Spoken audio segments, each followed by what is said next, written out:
I am रिया और आज हम पढ़ेंगे Ti plasmid. As I told you कि हम फर्स्टली टीआई प्लाज्मिड को करेंगे। So what is Ti plasmid? T से ट्यूमर, आई से इंड्यूसिंग प्लाज्मिड। ठीक है, तो वैसे क्या बोलते हैं? Tumour inducing plasmid. ठीक, जैसे आपको यहाँ दिख रहा होगा। सेकेंड थिंग, ट्यूमर इंड्यूसिंग क्यों कह रहे हैं? जैसे कि अगर हम ह्यूमंस की बात करें तो ह्यूमंस के अंदर ट्यूमर होता है, वैसे ही प्लांट्स के अंदर एक बैक्टीरिया है जिसका नाम है एग्रोबैक्टीरियम ट्यूमिफेसियंस। ये एक बैक्टीरिया है जो कि सॉइल में रहता है और ग्राम नेगेटिव टाइप का होता है। वो प्लांट के अंदर एक डिजीज़ कोज कर देता है। उस डिजीज़ का नाम है क्राउन गॉल डिजीज़।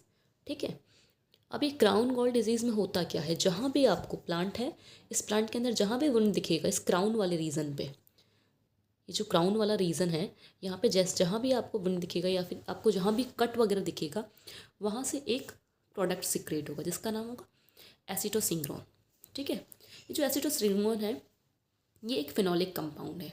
जैसे ही ये सिक्रेट होता है, कहाँ से सिक्रेट हो रहा है? जहाँ भी कट होगा उस प्लांट के अंदर क्राउन वाले रीजन पे, तो जैसे ही वहाँ पे घाव का निर्माण हुआ, इस क्राउन वाला रीजन कौन सा? जहाँ से स्टेम और ये रूट टच होते ना सॉइल के जस्ट ऊपर, वहाँ से रूट से रिलीज हुआ एसिटोसिंग्रोन। ये एक फिनोलिक कंपाउंड है। अब जैसे ही रिलीज होता है, ये जो बैक्टीरिया होते हैं, इन बैक्टीरिया के ऊपर एक रिसेप्टर होता है। ठीक, ये एसिटोसिंग्रोन जाकर उस रिसेप्टर से बाइंड हो जाता है और जैसे ही उस रिसेप्टर से बाइंड होता है ये उस बैक्टीरिया को एक्टिवेट कर देता है। ठीक है, जैसे ही ये बैक्टीरिया एक्टिवेट हुआ, अब ये क्या करेगा? ये उस जो भी प्लांट है उसकी तरफ मूव करेगा और इस तरह से ये उसके अंदर एक डिजीज़ कोज करेगा। ठीक, जिसका नाम होता है क्राउन गॉल डिजीज़। इसका जो पूरा मैकेनिज्म बाद में पढ़ेंगे, अभी मैं सिर्फ रफली इतना बता रही हूँ आपको कि ये टीआई प्लाज्मिड कहाँ काम आ रहा है। तो ये जो टीआई प्लाज्मिड है इसको ट्यूमर इंड्यूसिंग इसलिए कहते हैं क्योंकि ये ट्यूमर कोज करता है। कहाँ पे कोज करता है? ये जो क्राउन वाला रीजन है जहाँ पे कोई घाव या वुंड बन गया था, वहाँ से एसिटोसिंग्रोन रिलीज हुआ, इसको बैक्टीरिया ने सेंस किया और बैक्टीरिया ने इसके लिए जो अपना रिएक्शन दिया वो ये करता है कि भाई ये यहाँ पे ट्यूमर इंड्यूस कर देता है। ठीक है, अभी होता क्या है टीआई प्लाज्मिड? तो जब आप टीआई प्लाज्मिड को देखते हो तो देखो यहाँ पर एक इस तरह से सर्कुलर सा डीएनए होता है। ठीक, यहाँ पर लेफ्ट बॉर्डर होता है और राइट बॉर्डर होता है। लेफ्ट बॉर्डर राइट बॉर्डर दोनों ही कैसे हैं?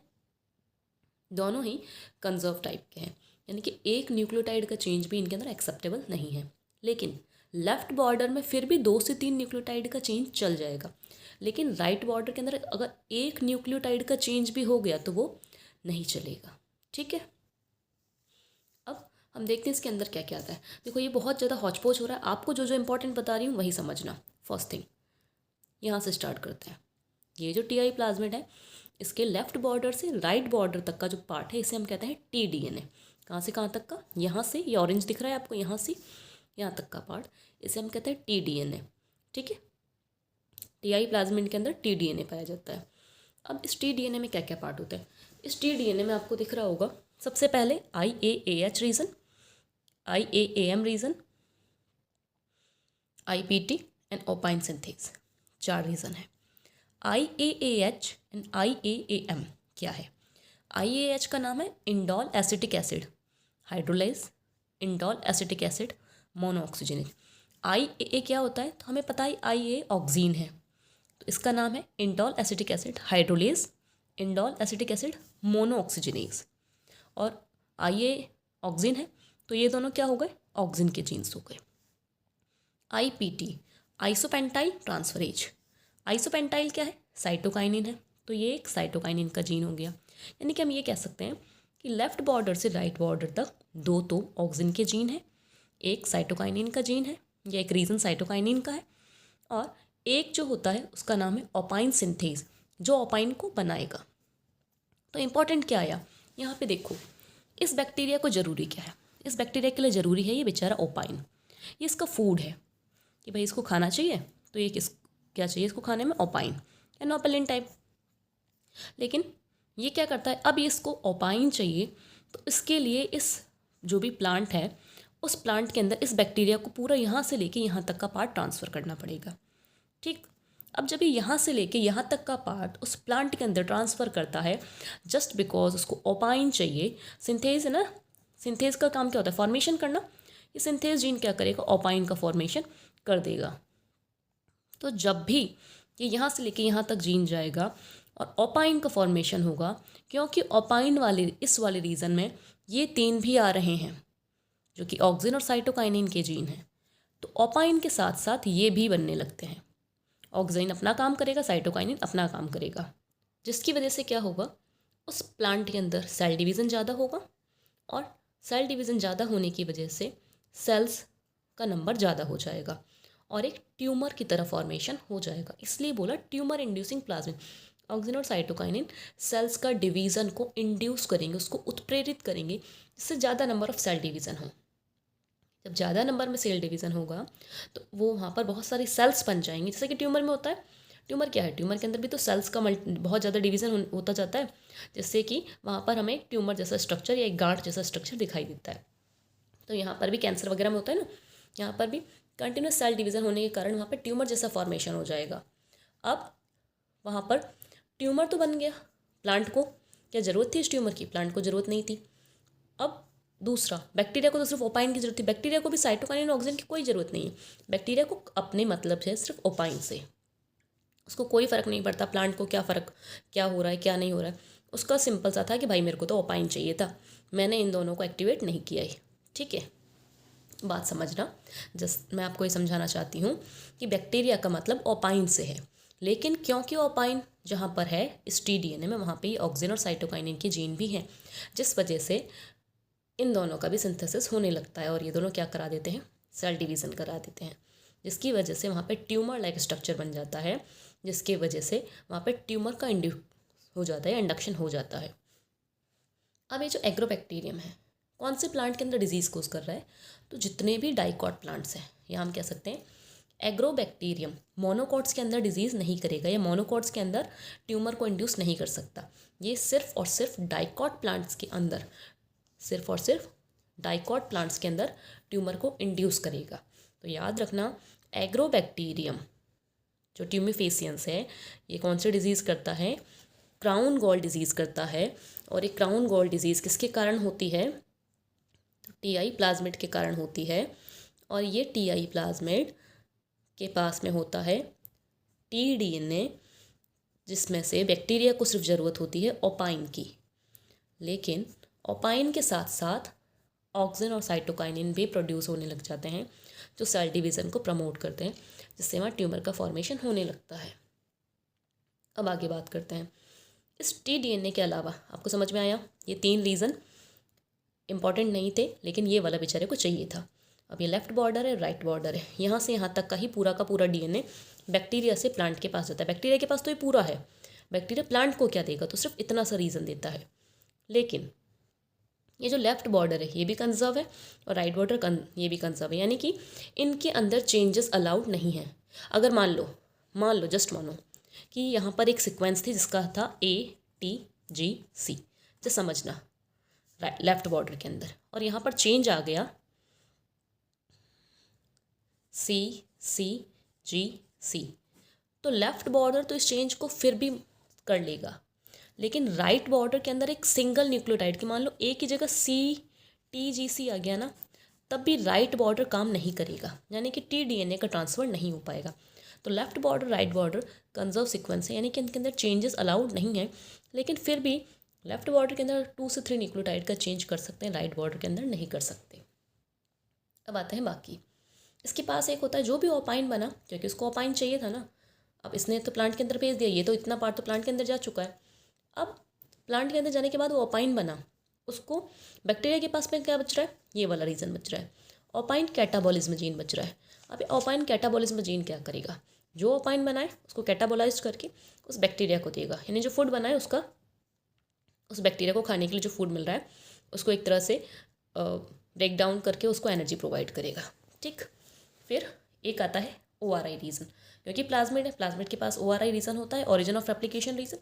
ठीक है, अब मेन क्या है, मेन है ये रीज़न, विर रीज़न। ये जो TDNA है लेफ्ट बॉर्डर से राइट बॉर्डर, ये खुद तो नहीं जाएगा, ऑब्वियस सी बात है, क्यों जाएगा ये खुद, क्या ज़रूरत है इसको? इसको रेगुलेट कौन कर रहा है? इसको रेगुलेट करता है ये विर रीजन। ये विर रीजन इस टीडीएनए को भेजना है नहीं भेजना है, ये रेगुलेट करता है।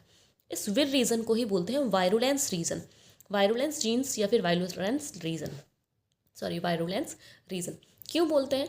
क्योंकि ये विर रीजन बैक्टीरिया का टीडीएनए प्लांट में ट्रांसफ़र करता है और वहाँ पे सेल्स का डिवीज़न एक्टिवेट करा देता है, जिसकी वजह से प्लांट में ट्यूमर जैसा या क्राउन गॉल डिजीज़ हो जाती है, इसलिए इसको वायरुलेंस रीजन कहते हैं। अब इसके अंदर हम देखें तो A टू लेके H तक पूरे रीजन्स होते हैं, ठीक है, जिसके अंदर 25 जीन्स होते हैं। यहाँ पे देखिए ये 8 ऑपेरॉन है। विर ए क्या करता है? इसे हम विर ऑपेरॉन भी कहते हैं, ठीक है। ए क्या करता है? विर ए, जैसे कि ये जो बैक्टीरिया की सेल थी ना, मैं ये बैक्टीरिया की सेल बना रही हूँ, तो जो एसिटोसिंग्रोन इस प्लांट ने रिलीज़ किया था, इसकी कट लगा था, यहाँ से एसिटोसिंग्रोन रिलीज़ हुआ था। तो एसिटोसिंग्रोन को सेंस करने के लिए कैसे बाइंड होगा, कैसे सेंस करेगा बैक्टीरिया? उसके पास कुछ होना चाहिए ना पकड़ने के लिए, तो एक रिसेप्टर होता है। इस रिसेप्टर को हम कहते हैं विर ए, ठीक है। तो विर ए क्या है? सेंस एसिटोसिंग्रोन। इसको सेंस करता है, क्यों? क्योंकि ये एज ए रिसेप्टर काम करता है। कौन सा रिसेप्टर? हिस्टिडीन काइनेज का। सेकंड, फिर ए जैसे ही एक्टिवेट हुआ, जैसे ही इस पे आके बाइंड हुआ एसिटोसिंग्रोन, इसने एक्टिवेट किया विर जी को, ठीक है, इसका फास्फोराइलेशन कर देगा। और जैसे ही विर जी एक्टिवेट हुआ, ये विर जी एज ए ट्रांसक्रिप्शन फैक्टर काम करेगा। ट्रांसक्रिप्शन फैक्टर का मतलब बाकी के ये जो है इनको एक्टिवेट करेगा, और ये ट्रांसक्रिप्शन फैक्टर काम करेगा। देखो यहाँ पे लिखा हुआ induce expression of all other विर जीन्स, ठीक। अब विर बी क्या करता है? विर बी कॉन्जुगेशन ट्यूब का फॉर्मेशन करता है। ये बैक्टीरिया की सेल है, और ये बैक्टीरिया की सेल के बाद ये प्लांट की सेल है। तो इस प्लांट की सेल से इस बैक्टीरिया की सेल में अगर ये टीडीएनए जाना है, तो यहाँ से यहाँ ऐसे तो नहीं चला जाएगा, कुछ होना चाहिए मीडियम बीच में, या कोई ब्रिज जैसा या कुछ ऐसा हो जिससे जाए। तो एक ब्रिज जैसा स्ट्रक्चर बनता है, एक ट्यूब जैसा स्ट्रक्चर बनता है। इस ट्यूब जैसे स्ट्रक्चर से ये डीएनए यहाँ पर आ जाता है। तो इस ट्यूब जैसे स्ट्रक्चर को बोलते हैं कॉन्जुगेशन ट्यूब। और ये कॉन्जुगेशन ट्यूब कौन बनाता है? विर बी। फिर आता है विर सी क्या करता है? D1 एंड D2 की, या फिर हम कह सकते हैं डी की एक्टिविटी को एनहेंस करता है। डी काम क्या करेगा? अब ये जो जीन है यहाँ से यहाँ तक, सिर्फ मैंने कहा यहाँ से यहाँ तक ही जा रहा है, ये पूरा नहीं जा रहा है, तो इसको कट तो करना पड़ेगा ना यहाँ से यहाँ तक जाने के लिए। इसको कट कौन करेगा? इसको कट करने का काम करता है विर डी क्या करेगा? टोपो आइसोमरेज एक्टिविटी करता है और एंडोन्यूक्लियेज एक्टिविटी करता है। विर डी दो होते हैं, D1 and D2 as a helicase काम करते हैं। क्या करते हैं? D1 टोपो आइसोमरेज एक्टिविटी करता है, कट करता है, अनवाइंड करता है, और D2 एंडोन्यूक्लियस एक्टिविटी करता है। तो हम सिंपल ये कहते हैं कि D1 और D2 इसको 5 प्राइम से 3 प्राइम पे कट लगा देते हैं। फिर विर ई, क्योंकि ये इस तरह से डबल स्टैंडर्ड है, अब इस डबल स्टैंडर्ड को इस तरह से एक इसका जो स्ट्रक्चर है वो मेंटेन करके रखना है कि वापस से कॉइल्ड ना हो जाए।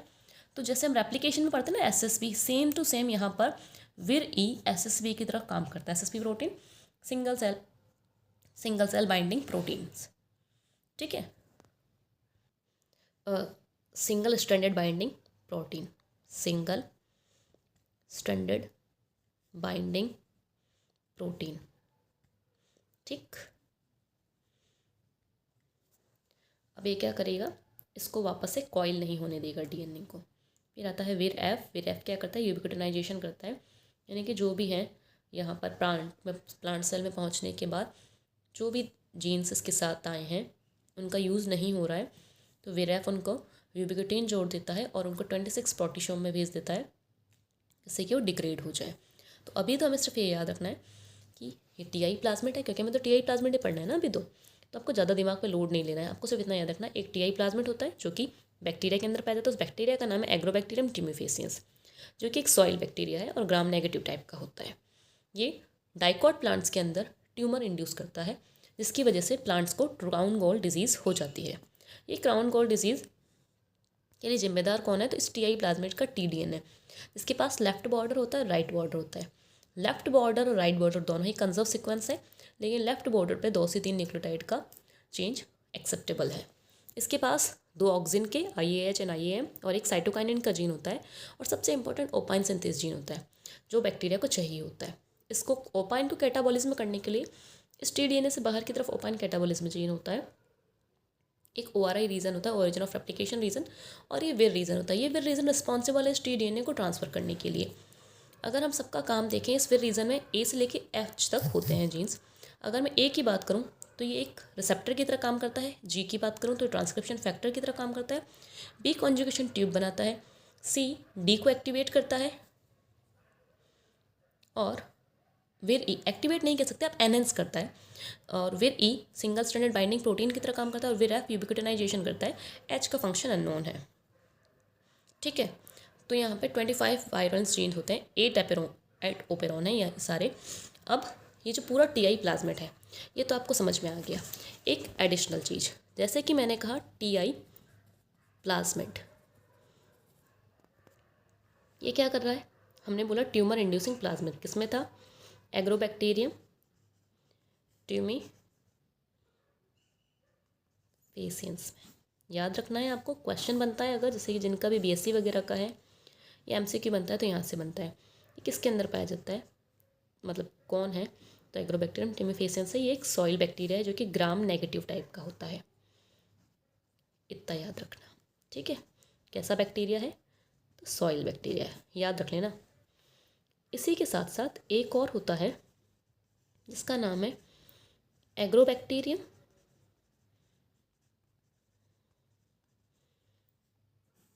राइजोजीन्स।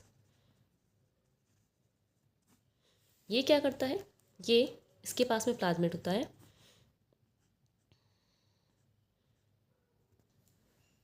RI plasmid. ठीक है, RI प्लाज्मेट क्या करता है, इसको कहते हैं रूट इंड्यूसिंग प्लाज्मेट।